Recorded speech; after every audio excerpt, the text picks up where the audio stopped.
WCBI News at 6 starts now.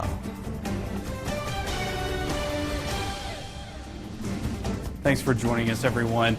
A man is in custody after an off-duty Winston Choctaw County Regional Correctional Facility officer was stabbed. Jermaine Jackson is charged with aggravated assault. As of this afternoon, Jackson's bond has not been set. Winston County Sheriff Jason Pugh says Jackson turned himself in Sunday afternoon. Pugh tells WCBI the corrections officer was working security at a nightclub on Goss Road. When the club was closing just after 1 a.m. Sunday, there was an argument between a man and a woman. The victim stepped in and was cut on the face and neck by the woman's brother. Basically, we had a correctional officer, and these guys don't make a terrible amount of money. He was up there moonlighting on a second job to try to make extra money, and it's really sad to see somebody that's out trying to make a little extra money for their family like that hurt this bad. The victim is in ICU at a Jackson hospital. A longtime Lowndes County constable is injured in a morning crash. The accident happened on Harrison Road just before 8. Willie Hoot West was seriously injured in the wreck. Lowndes County deputies believe the marked constable car West was driving left the road in a sharp curve and hit a tree. The accident remains under investigation. West was taken to Baptist Golden Triangle and later transferred to a Tupelo hospital. Columbus police say no foul play is suspected in the death of a man found on the banks of Luxapalila Creek. Lowndes County Coroner Greg Merchant says 35-year-old DeAndre Hopkins of Columbus was found by a group riding ATVs Sunday afternoon. Hopkins was last seen around lunchtime Sunday. Merchant did not release a manner of death but has ordered an autopsy. Columbus Police Department says there was nothing indicative of a homicide at the scene. The investigation, however, is still open. Tupelo police continue searching for the man who held up a credit union this morning. The robbery happened at Brightview Federal Credit Union on Harmony Drive. About 10:45, no one was injured. Investigators say the suspect is a white man, possibly in his 60s, with a thin build. They believe he left in a white Chevrolet truck driven by someone else. If you have any information, call Crime Stoppers of Northeast Mississippi. Time now to turn things over to Chief Meteorologist Keith Gibson. He joins us with a very sunny first look at our forecast. Keith? All right, Joey, check out this sunshine on our Alpha Insurance Camera Network in Columbus, Louisville, Vernon, and Tupelo. We can't do much better than this, can we? Gorgeous sunshine, dry air, upper 70s, low 80s, one of those Chamber of Commerce type days. Get out there. Get the grill going right now. Save me a burger, save me a chicken breast right there. It's going to be great this evening. Temperatures by 8 o'clock down into the low to mid 70s. Tonight, mainly clear, comfortable, 50s. We do have some rain coming on back later this week. We'll talk about that in just a few minutes. Some Republican candidates get a little FaceTime with Winston County voters. The Winston County Republican Party is hosting a candidate forum to get the electorate energized ahead of this year's elections. Several county and statewide hopefuls are expected to be there tonight. Our Quentin Smith is there too. He joins us live now with more. Quentin? I'm here at a Republican candidate forum, and I'll tell you, it's drawing a big crowd here in Louisville. Tonight we have Republican candidates running for governor, lieutenant governor, as well as other statewide and county seats, all here for this forum. Now, during this event tonight, candidates will have a chance to have a meet and greet with those in attendance to lay out their blueprint and convince them why they should pick them for this upcoming election. Now, this forum is happening right now as we speak inside the safe room here in Louisville. I'm going to head on back inside. We'll have much more from this forum coming up tonight on WCBI News at 9 and 10. But for now, reporting live in Louisville, Quentin Smith, WCBI News. All right, thanks, Quentin.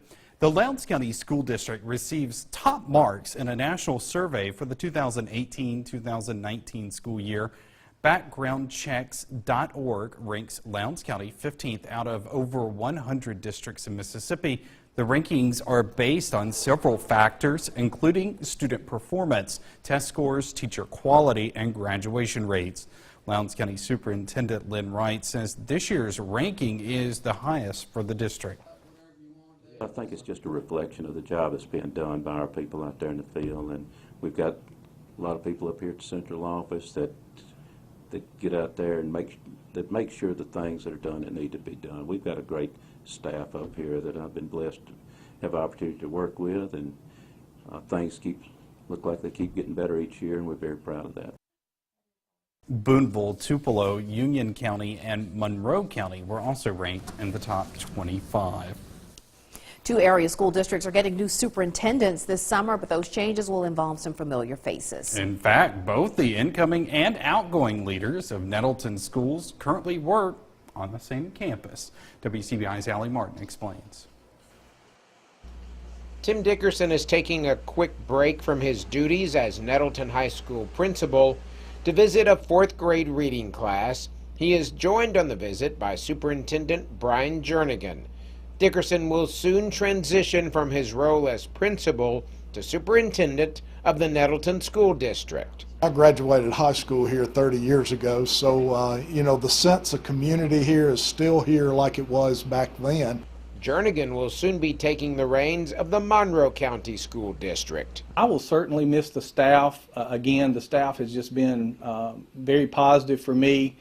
They've embraced me as I came in. Both men have not only worked together at Nettleton schools, they also served for 10 years together at the Monroe County School District, and they believe that work history will make for a smooth transition for both districts. We're certainly able to be frank with each other, and that does help with us knowing each other so long. You know, he tells me what's working and what's not working, and you know, in this transition, he's going to be able to tell me some things that are going to be beneficial to me in being able to move us forward. Dickerson has several goals, such as improving the graduation rate, maintaining and repairing infrastructure at the schools, and eventually having all 3rd graders pass the state-mandated Reading Gate test. Jernigan expects to take some time to get reacquainted with the Monroe County School District. I will certainly take that first year in Monroe County to use that as a discovery mode to see where things are, you know, what things need to be changed, what we need to take a look at. Monroe County, like Nettleton, is a solid district, so you know, we just want to keep the positive things going and change on some things that might need to be tweaked a little bit. Both men officially begin their new roles July 1st. In Nettleton, Allie Martin, WCBI News. Scott Cantrell is retiring as superintendent of Monroe County Schools later this month. Strive for 5. That's the goal for Columbus High School students this week. Falcon Nation is shooting for either advanced or proficient in all subjects. Today, the school held a pep rally to help fire the students up for their state tests. Teachers say they've been gearing up all year for this moment, and they're confident that they'll meet the goal. For me, it's going to be a personal goal that I've set to work on, because I want my students. I care about my students, and I care about them graduating, and I care about, you know, them scoring high on this test. So it's important to me, as well as, you know, the other faculty members as well that are preparing each day. And those state tests start for the students on Wednesday. Well, we hear a lot about the struggle to get good health care in rural areas. When we come back, we meet a man who's made it his mission to close the gap. Welcome back. This week, nurses across the world are being celebrated for their hard work. Yeah, that work is often challenging, but rewarding. Our Stephanie Poole speaks with one area nurse who says the profession runs in his blood. Stephanie? Whether you're in a big city or a small town, it all comes down to care. Meet Daniel King. He's a clinical LPN at Crossroads Family Medicine. That's a part of Tyler Holmes Memorial Hospital. He's been a nurse for nearly a decade. It's hard work. Nursing's hard work. It's very busy. Being a nurse in a small town has its shining moments. No one's a stranger, and King says it makes building relationships easier. Those relationships, he says, are crucial when it comes to care in a small town. Health is just very important because we're localized. We can build those patient-physician, patient-nurse relationships without the patients having to go out of town to do it. To keep them here, to know they're going to be treated fairly and treated right is very important to the patients and very important to us here at the hospital. Those relationships are often built outside the walls of the doctor's office. relationships that have a deep meaning. It's really special to me. Like I said, especially when you see your patients outside of the clinic, whether, grocery store, paying bills or whatever, when they come up and hug you because they trust you, you built that relationship with that patient, and it really makes you feel good. But hospitals in rural towns face challenges. In Winona, one thing administrators say they're working to improve are the types of specialty care they offer. Having to send the patients, out of town for specialty, cardiology, different departments. Although we're working on getting some of that specialized here at Tyler Homes, we've got great leadership. We've got a great a physical therapy department, wound care center. Being a nurse is something King always knew he wanted to do. It runs in the family. His mother works in the medical field, and so does his wife. For King, the job is more than just clocking in and out. It's a job he takes pride in. It's a blessing when you have good health and to be able to help people that are not as fortunate. Just to hear the stories, that my mom and my wife would come home, those feel-good stories, able to help, a patient. And I just wanted to be a part of that. I wanted to have that feeling of what's it like to give back. Well, prior to working at the clinic, King worked as a home health nurse. It is going to be warm, sunny, summer-like on Tuesday. Mid to upper 80s around here, flirting with 90. Look at that, 90 or so in Hattiesburg. Your full forecast is next.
Your WCBI First Alert AccuWeather forecast with Chief Meteorologist Keith Gibson.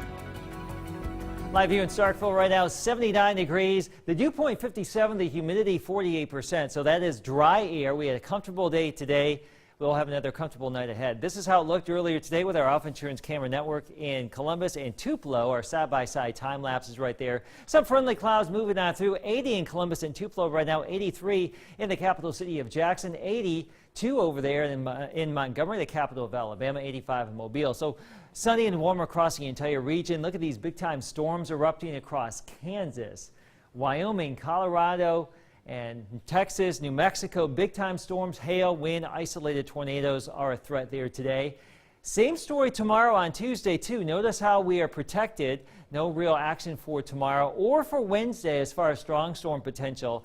As we get into your Thursday, we'll have a cold front approach, a better chance for some heavier rain and maybe some heavier storms, too, that could give rise to some active weather. So we'll be watching out for that on Thursday. But really between Wednesday night and the weekend, we may see several inches of rain around here, and that may add up and give us some more problems. We don't need any more rain. It's been pretty wet so far this year.